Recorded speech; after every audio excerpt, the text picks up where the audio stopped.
I'm Heath Lambert, and you're listening to Marked by Grace, a podcast applying the grace of Jesus to all of life.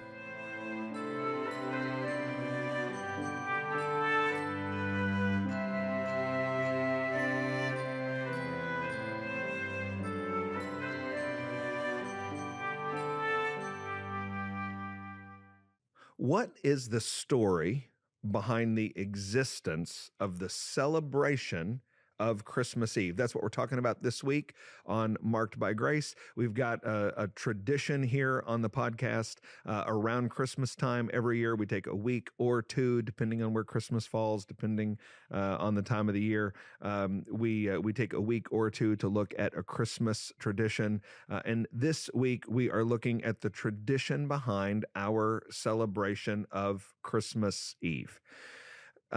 If you've got a tradition you'd like me to explore on the podcast, if you've got a separate question or an issue, theological, cultural, ethical issue you'd like me to unpack on the podcast, you can send that to markedbygrace at fbcjax.com. That's markedbygrace at fbcjax with an x.com. And I'd love to get to as many of them as possible. But this week, we're talking about the tradition of Christmas Eve. And my guess is, if you're like most people who would listen to this podcast, you have some sort of tradition that you do as a family on Christmas Eve. It sort of extends the opportunity to celebrate the holiday. A lot of families, I know, one of the ways they divvy up time spent with family on the holiday is we say, hey, where are we going to be on Christmas Eve? Where are we going to be on Christmas Day? That kind of thing. At First Baptist Church, one of my very favorite traditions in my life is our Christmas Eve candlelight service, where our entire church family comes together and we pay attention to the Bible and we pray and we sing songs and we light candles as a Christian family in celebration of the birth of Jesus Christ. And then everybody breaks and goes to their own homes and their own families for the celebration of their own traditions. I don't know what the tradition is in your family or at your house, but there is a rich tradition of celebrating the birth of Jesus, not just on December the 25th, but on the day before, the evening before, Christmas Eve. It is a wonderful time, but where does it come from? Well, there is three different answers to this that I want to explore on the podcast. The first is sort of a cultural, historical place that it comes from. The second is kind of a biblical place that it comes from. And the third is a practical place that it comes from. So first, the cultural and historical grounding of Christmas Eve actually is anchored in a particular religious way of counting days in the ancient world. It's a religious tradition about how you count days in the ancient world. In Judaism, a day is commemorated beginning at sunset the day before the actual day.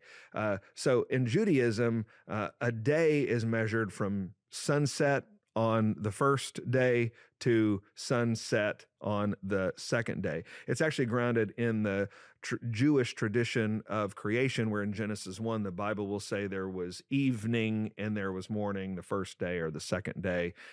They're seeing the start of the day at evening.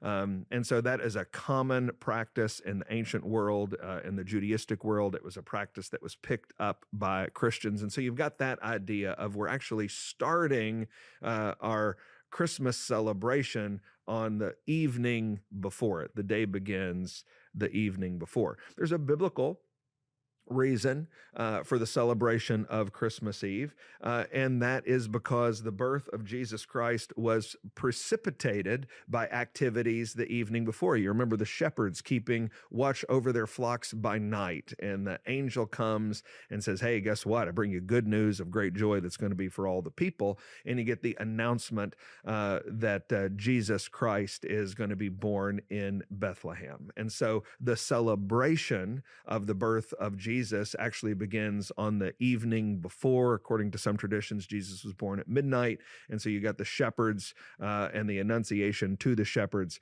coming the evening before actual Christmas Day. So there's biblical reason why we start to celebrate the day of Jesus's birth on the evening before. But then also, and this might matter more on a daily basis and in your house more than any of those cultural, historical, or biblical reasons, there is this practical reason.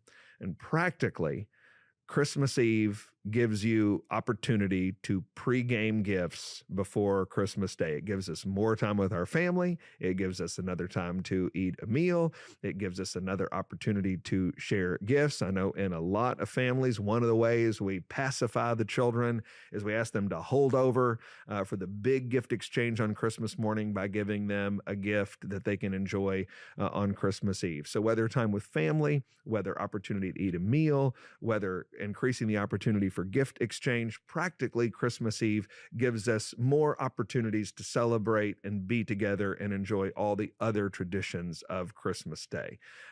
I love Christmas Eve. Personally, there's something about Christmas Eve that is even more special than Christmas night. When you're sitting there on Christmas night, this whole thing's over. You've opened the gifts, you've eaten all the food, family is starting to leave, things are starting to wind down. But on Christmas Eve, it's just beginning.